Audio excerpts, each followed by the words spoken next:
రెండోది ఇంకో చోట ప్రేయర్ ఉంది, కానీ మా దగ్గర ప్రేయర్ సార్ సిద్ధపాటు చేస్తున్నాను, మీరు రండని సవినయంగా మనవి చేసినందువలన ప్రకాష్ గారు, మేము అలాగే సోదరుడు ప్రభుదాస్ గారు కూడా పోదాం అనుకుని వచ్చాము. అయితే ఇది స్థానిక పాస్టర్ గారు సమయం ఇది నాకు ఇచ్చారు. మరి చూస్తుంటే మరి ఆ పాప మనోనాథ శృతిలయ కాదు, ఇంకో పేరు రూహి సంగీత కుటుంబంలో చక్కగా మంచి పాట పాడుతుంది, డ్రమ్ములు కొడుతుంది. రాబోయే కాలంలో మల్టీ డ్రమ్ములు కొడుతూ హార్మోనియం వాయిస్తూ పాట పాడుద్దేమో. అయితే మంచి దేవుడికి ఇచ్చినటువంటి కృప చాలా గొప్పది. కాబట్టి మరి ఆ అమ్మ 90 సంవత్సరాలంటే చక్కగా పాడటానికి ఎంత నిజంగా 60 సంవత్సరాలుగా గొంతు పోయి ఆగిపోయేవాళ్ళు ఉన్నారు, ఊపిరి ఆగిపోయేవాళ్ళు కూడా ఉన్నారు. దేవుడు నిన్ను దీవించిన కాకమ్మా. దేవుడు మీకు ఇచ్చినటువంటి మరి ఈ సమయంలో నాకు ఇచ్చినటువంటి ఈ ప్రత్యేక కూటమిలో మరి నేను మీతో పంచుకోవాలి, కొన్ని మాటలు పంచుకుంటాను. 100వ కీర్తన 4-5 వచనాలు మనం చదువుకుందాం. 100వ కీర్తన. కృతజ్ఞతాస్తుతులు చెల్లించుచు ఆయన గుమ్మములలో ప్రవేశించుడి, కీర్తనలు పాడుచు ఆయన ఆవరణంలో ప్రవేశించుడి, ఆయనను స్తుతించుడి, ఆయన నామమును ఘనపరచుడి. యెహోవా దయాళుడు, ఆయన కృప నిత్యముండును, ఆయన సత్యము తరతరములుండును. దేవునికి స్తోత్రం. హల్లెలూయా. చెప్తారుగా అల్లు చెప్తారా? ఒకసారి నన్ను చెప్పొద్దని నన్ను ఆపారు, అందుకని ఒకటే దానికి చెప్తుంటే అప్పుడప్పుడు అది ఒక దేవుణ్ణి స్తుతిస్తూ ఉన్నారు మధ్యలో. ఇక్కడ కీర్తనలు ఎందుకు పాడాలి, ఆయన్ని ఎందుకు స్తుతించాలి, మనల్ని ఆయన ఎందుకు సృష్టించాడు, ఈ సృష్టి యావత్తును ఆయన మన కొరకు ఆయన సృష్టించాడు. దానిలో అంటే మనిషి కంటే ముందు సృష్టిని చేశాడు అని అంటే ఈ సృష్టి మనిషికి అవసరమైంది కనుక ఈ భూమి మీద మనం బ్రతుకుతున్నామంటే ఆయన చేసిన గొప్ప కృప. కాబట్టి మనం ఆయనను స్తుతించాలి. ఈరోజున పాప మరి వేరే ప్రదేశంలో పనిచేస్తూ మరి ఆమె వెళ్ళక ముందు పెట్టవలసినటువంటిది అనివార్య కారణాల వలన ఈ రోజున ఎప్పుడు పెట్టినా కృతజ్ఞత ఉండాలి. ఇల్లు ఓడవకుండా ఎన్ని రోజులు ఉంచుతారు? ఒకవేళ ఓడకపోతే ఏమవుద్ది? అది దుమ్ము ఉంటుందేమో, లేకపోతే చెత్త పడుతుందేమో. కానీ శుభ్రంగా లేకపోతే మనం తిరగలేము. అలాగనే మన జీవితాలు కూడా మనము ఈ లోకంలో జీవిస్తున్నప్పుడు జరిగేటటువంటి సంఘటనలను బట్టి ఎన్నో మనల్ని మరి చుట్టుముట్టి ఆవరించుంటాయి. అందుకని ప్రతి ఆపదను తప్పించే దేవుడు, ప్రతి మేలును ఇచ్చేటటువంటి దేవుడు. మేలును బట్టి దేవుణ్ణి స్తుతిస్తాము, అలాగే కీడును బట్టి దానిని తప్పించమని దేవుణ్ణి అడుగుతాం. ఇవి మన జీవితాల్లో జరుగుతున్నటువంటి ప్రక్రియ. ఇక్కడ దావీదు కీర్తనాకారుడు చక్కగా ఎక్కడ పాడాలి, పాటలు పాడుతూ ఉండాలి. జీవితం నిజంగా మన జీవితం ఆయన్ని స్తుతించడం అంటే పని చేస్తూ కూడా పాడవచ్చు. అలాగే మనం ఎక్కడున్నప్పటికీ ఆయనకి కృతజ్ఞతాస్తుతులు చెల్లించాలి. నిజంగా మనం కూర్చున్నప్పుడు ఆరాధనలో ఉన్నప్పుడే కాదు, కానీ నీ సమయం అప్పుడు ఆయనని నిత్యము స్తుతించాలి. అందుకని ఇశ్రాయేలు హెబ్రీలు బలవంతులు. ప్రపంచంలో మరి ఏ జాతి ఏ రేసు గొప్ప రేసుగా పరిగణించబడిందంటే ఇశ్రాయేలీ. అంటే దేవుని భయం కలిగినటువంటి వారు, శ్రమజీవులు, వారు కష్టపడి పని చేస్తారు. అందుకని వారికి కొదువు ఉండదు. మరి సొలొమోను మహారాజుకి ఈ సామెతలు రాసేటప్పుడు శ్రద్ధగా పనిచేయవాడు, అది కూడా ఐశ్వర్యవంతుడు. శ్రద్ధగా పనిచేయవాడు ఐశ్వర్యవంతుడారు, బద్ధకముగా పనిచేయవాడు దరిద్రుడు. దరిద్రం లేరా లేచెడిపోరా అని కూడా ఒక్కోసారి మనోళ్ళు ఇంట్లో తిడతా ఉంటారు. కాబట్టి కష్టపడి పనిచేసేటటువంటి స్వభావం దేవుని బిడ్డలకు ఉంటుంది. ఆ రోజున దేవుడు మనకిచ్చినటువంటి భాగ్యము క్రీస్తు ద్వారా మనము కూడా ఆయన బిడ్డలుగా తీర్చబడటానికి, ఎవరైతే ఆయన యందు ఆయన నామందు విశ్వాసం ఉంచి మరి బాప్తిసం తీసుకొని విశ్వాసులుగా ఉంటున్నామో వారు ఆయన బిడ్డలుగా తీర్చబడుతూ ఉన్నారు. ఆయన తీరుస్తూ ఉన్నాడు. కాబట్టి క్రీస్తునందు ప్రియమైనటువంటి దేవుని బిడ్డలారా, ఈ రోజున ఆయనకి కృతజ్ఞత చెల్లించడం అంటే గొప్ప విషయం. అందుకనే 42వ కీర్తన 4వ అధ్యాయంలో చదువుదాం. మనం ఏదైనా కృతజ్ఞత అనేది చాలా ప్రాముఖ్యమైనటువంటిది. మనము అనుదినం, ఎందుకంటే దీనికి కారకుడు ఎవరు, ఈ సృష్టికి మూలం ఎవరు, మనం బ్రతుకుతున్న పరిస్థితుల్లో కాపాడుతున్నది ఎవరు, ఆయనకి నిత్యము స్తుతించాలి. ఆయన కోరుకునేది స్తుతే తప్ప మన ఆస్తి కాదు, మన చందాలు కాదు, మనం ఇచ్చే ఏది కాదు. కాబట్టి ఆయన్ని స్తుతించాలి. చదువు నాన్న 42వ కీర్తన 4వ అధ్యాయం 4వ వచనం. ఇప్పుడు ఎందుకు కృతజ్ఞత అంటే సమూహముతో పండుగ. చదువు, అది ఒకవేళ మైక్ ఉంటే మైక్ తీసుకుని చదవండి, అందరికి వినపడు. జన సమూహముతో పండుగ చేయుచున్న సమూహముతో నేను వెళ్ళిన సంగతిని సంతోషము కలిగి స్తోత్రములు చెల్లించుచు నేను దేవుని మందిరమునకు వారిని, దేవునికి స్తోత్రం. ఎందుకంటే దేవుని మందిరానికి నడిపించేటటువంటి వారు కూడా మరి దేవుని బిడ్డలుగా తీర్పు తీర్చబడి దేవుని బిడ్డలుగా మరి ఆశీర్వదింపబడుతున్నారు. అక్క కూర్చో, ఏంటి డాన్స్ చేస్తున్నావు ఇంద్రా, కూర్చో, లేకపోతే అక్కడన్నా కూర్చో. కాబట్టి జన సమూహంతో కృతజ్ఞత ఈ రోజున మనందరిని పిలుచుకొని ఆ ఇంట్లో కృతజ్ఞత దర్శించుకోవటం దేవుడు ఆశీర్వాదకరమైనది. ఎల్లప్పుడూ ఆయన్ని స్తుతించాలి. ఆయన మనకిచ్చినటువంటి గొప్ప భాగ్యములో మరి ఆయన బిడ్డలుగా ఉంటున్నాం కాబట్టి ప్రతిదానికి స్తుతించాల. అందుకనే స్తుతి ఏమంటాడంటే count your blessings one by one count your blessings. మనం లేచినప్పుడు, తిరిగినప్పుడు, పనికి వెళ్ళినప్పుడు, వచ్చినప్పుడు, అలాగే మనం ఇంట్లో ఉన్నప్పుడు, బయట ఉన్నప్పుడు జరిగేటటువంటి ఎన్నో విపత్తుల నుండి కాపాడినటువంటి దేవుడు. Count your blessings. దేవుని యొక్క ఆశీర్వాదాలు లెక్కించు. నన్ను ఈ రోజున ఎన్ని ఆపదల నుండి కాపాడాడు. కాబట్టి ఆయనకి కృతజ్ఞతాస్తుతులు చెల్లించాలి. ఒక పాట పాడతావు, రాసిన పాటలు పాడతావు. నువ్వు ఎప్పుడన్నా ఒక రాసిన పాట పాడావు? నువ్వు రాసావా పాట? ఒక విశ్వాసిగా ఎందుకు రాయవచ్చు. అయ్యా, వంటగదిలో కూరగాయలు కాస్తుంటే కత్తిసారి కాలి మీద పడ్డది, ఏలు తెగింది, వంట మానేసింది. అంటే ఇలాంటి ఆపదలు జరుగుతూ ఉంటాయి, తెలియకుండా జరుగుతూ ఉంటాయి.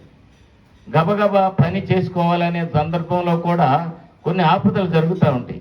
కానీ అవన్నీ కూడా జరగట్లే. నిజంగా దేవుడు తప్పిస్తున్నాడు.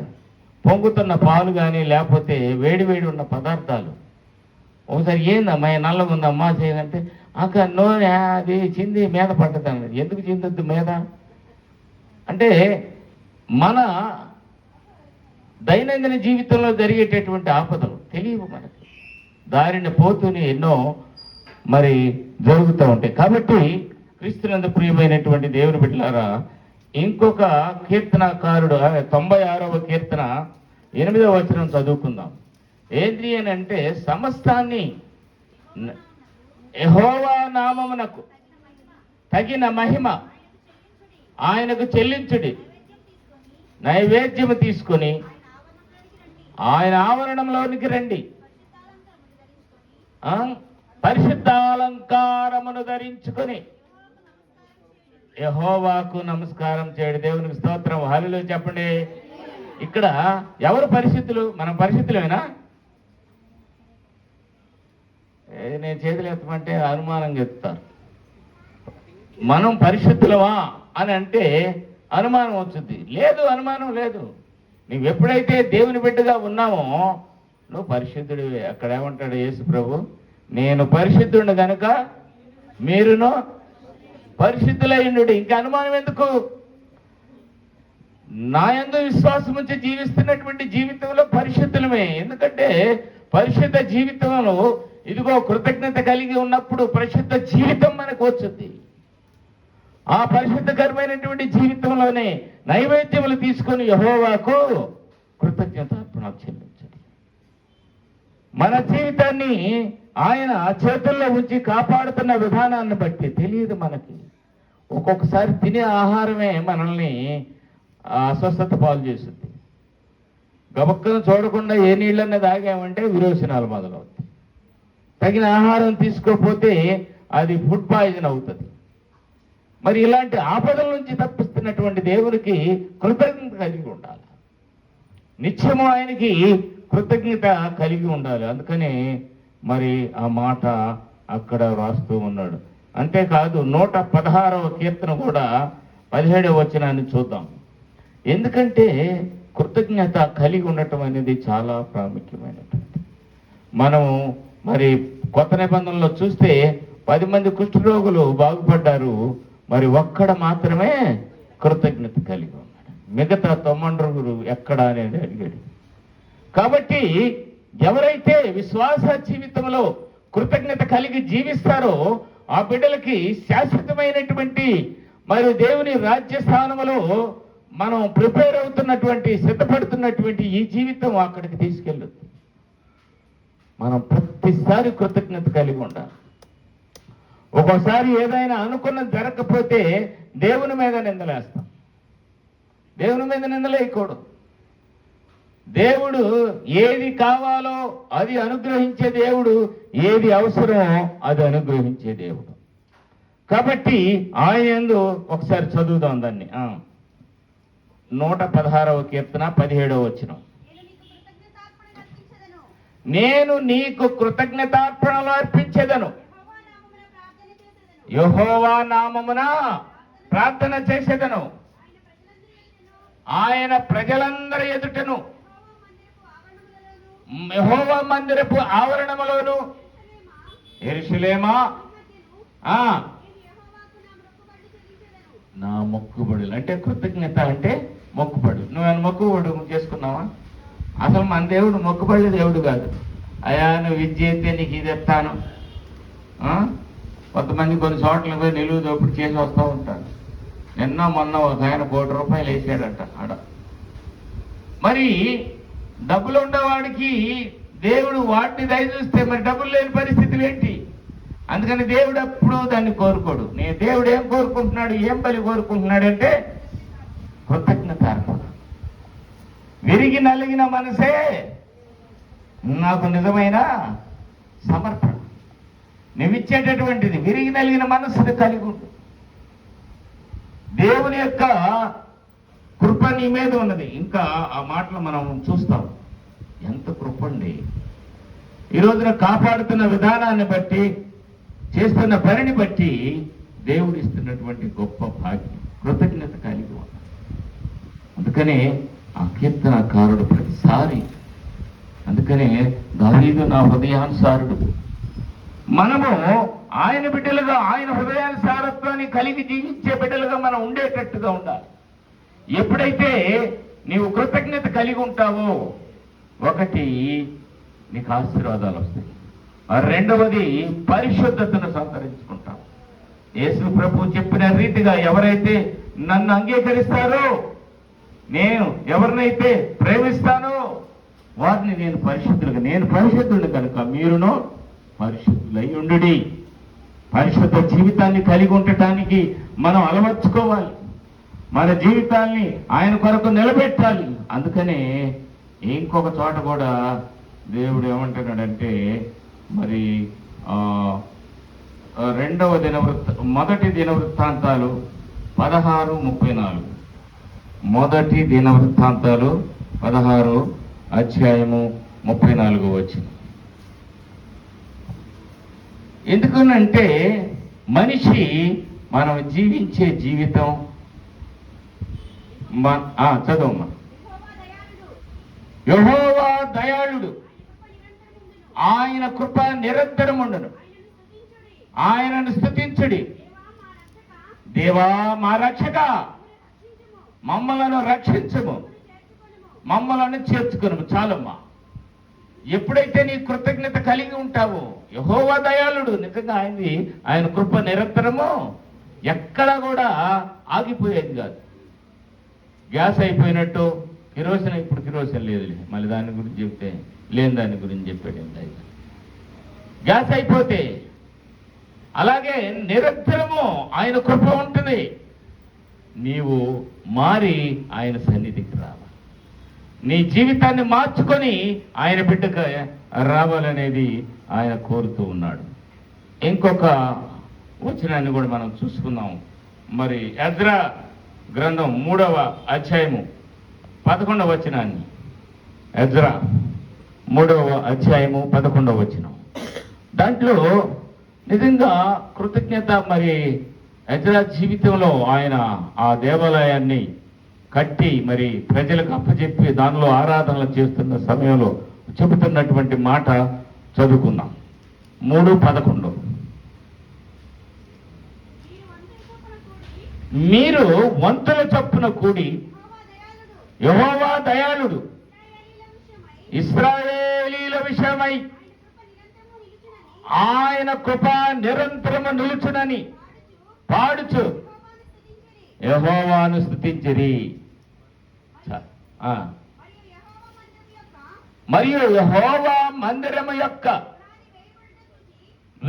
పునాది వేయబడుట చూచి జనులందరూ గొప్ప శబ్దముతో యెహోవాకు స్తోత్రం. మనం కూడా స్తోత్రం చెప్తాం. హల్లెలూయా, హల్లెలూయా. ఎందుకంటే నిజంగా గొప్ప దేవాలయాన్ని కట్టేటప్పుడు దేవుడు వాళ్ళకి ఇచ్చినటువంటి కృప మనం ఈ రోజున ప్రార్థన చేస్తాం. ఈ కుటుంబం దేవునికి కృతజ్ఞత కలిగింది. ఈ సంఘము దేవునికి కృతజ్ఞత కలిగింది. సంఘాన్ని నడిపిస్తున్న మరి సంఘ కాపరి మరి కృతజ్ఞత కలిగినటువంటి భావాలతోటి ఈ సంఘాన్ని నడిపిస్తూ ఉన్నారు. కనుక ఆశీర్వాదకరమైనటువంటి కృతజ్ఞత ఆస్తుతులు చెల్లించాలి. మరి మనం కొత్త నిబంధనలు మనం చూస్తే ఒక విధవరాలైన స్త్రీ మరి తను కానుక వేసినప్పుడు ఎన్ని కాసులు వేసింది? 2 కాసులు.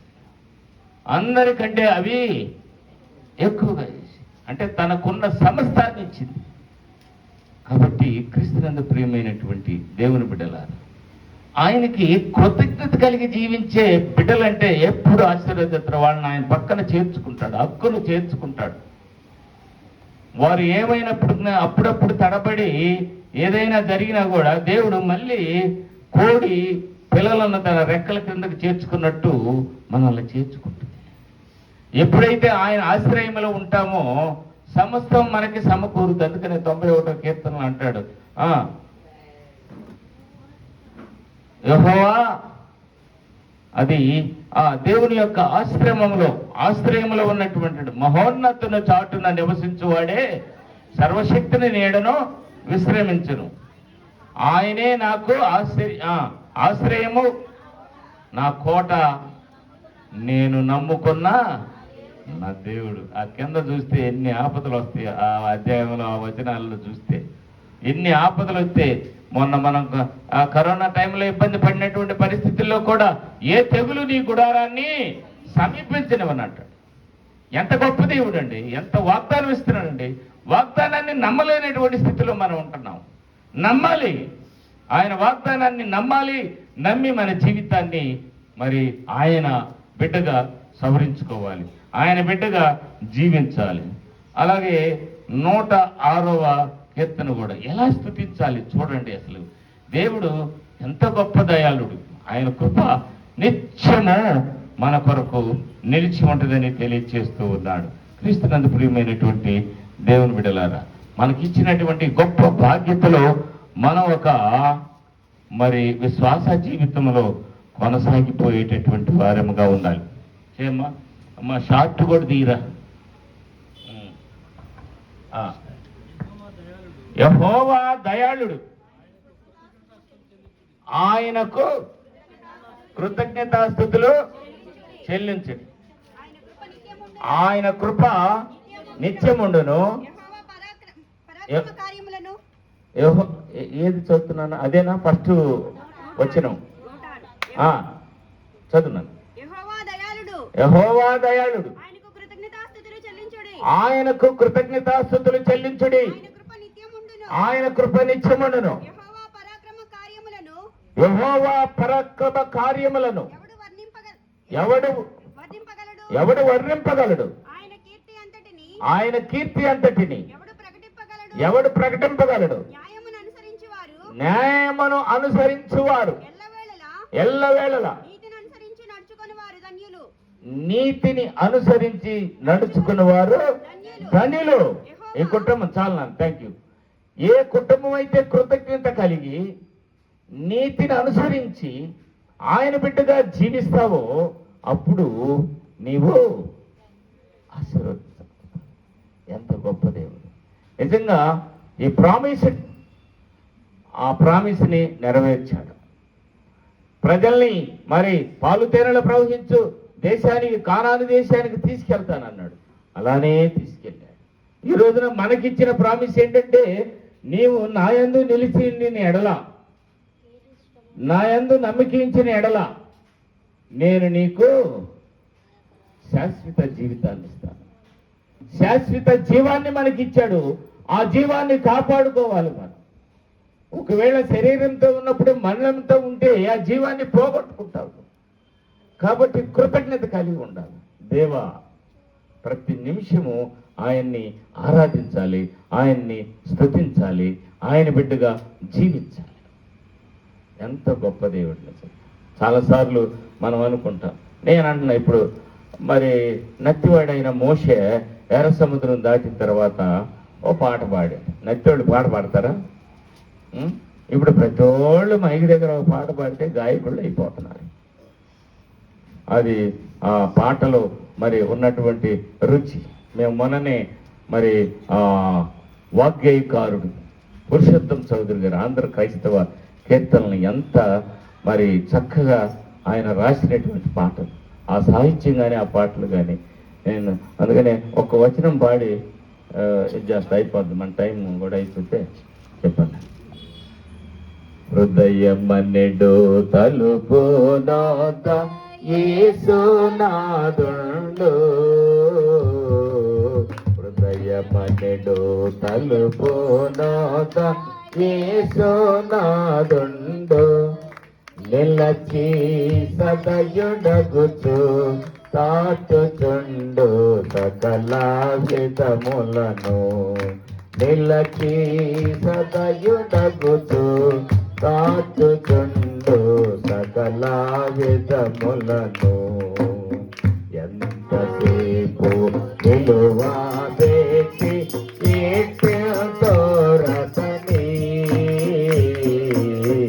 ఎంతసేపు నిలువా పెట్టి తోరతని, ఆచాడంత దయచే పిలుచుచున్నాడే ఇప్పుడు మేములను, ఆచాడంత దయచే పిలుచుచున్నాడే ఇప్పుడు మిమ్ములను, హృదయమనెడు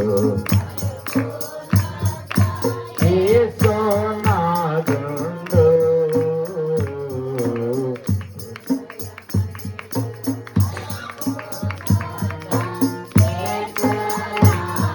థ్యాంక్ యూ. మరి ఈ హార్మోన్ ఉంటే తెల్లవారు పాడదామన్న ఆశ. అయితే నా స్థితికి హార్మోన్ కుదురుద్దో లేదో తెలియదు. ఒకరోజు కూర్చొని ఒకరోజు తెల్లవారు ప్రోగ్రాం ఆరాధన ఒట్టి పాటలే, వాక్యం లేకుండా పాటలు, చాలా సంతోషం. అందుకని ఇంకొక చోట 108వ కీర్తన 4వ అధ్యాయం 4వ వచనం, సారీ, 108వ అధ్యాయము 4వ వచనం. యెహోవా, అమ్మా, ఇది చూడండి, అసలు కృప ఎంత ఉంటుంది. అందరికీ ఎట్ట సరిపోద్ది అనుకుంటారు కొంతమంది. మనం వండితే 2 కేజీలు వండితే ఎంతమందికి సరిపోద్దు అని. కానీ దేవుడు కృప చూడండి, నీ కృప ఆకాశము కంటే ఎత్తైనది, నీ సత్యము మేఘములంత ఎత్తుగానున్నది. దేవా, ఆకాశము కంటే అత్యున్నతుడివిగా నిన్ను ఘనపరచు. దేవుని స్తోత్రం చెప్పండి. ఒకసారి గట్టిగా చెప్పండి. నేను ముగిస్తున్నాను, 2 మాటలు, ఇక అంతే అయిపోయింది. కాబట్టి ఆ కృప, దేవుని యొక్క కృప అసలు ఎంత, ఆకాశము కంటే, ఆకాశం ఇంకొంది, మళ్ళీ దానిపైన ఇంకేమన్నా ఉందా? ఆకాశమే ఎత్తైంది, కానీ ఆయన కృప ఆకాశము కంటే ఎత్తైంది, సత్యము మేఘముల కంటే ఎత్తుగా. ఎంత గొప్ప!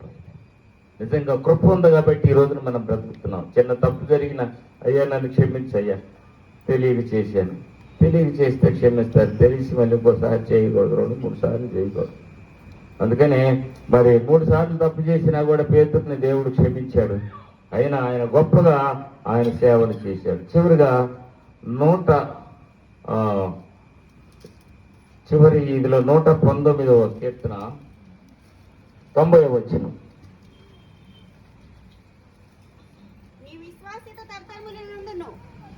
నీ విశ్వాసము, విశ్వాసం ఎప్పుడు దాకా ఉంటుంది? తరతరములుండును.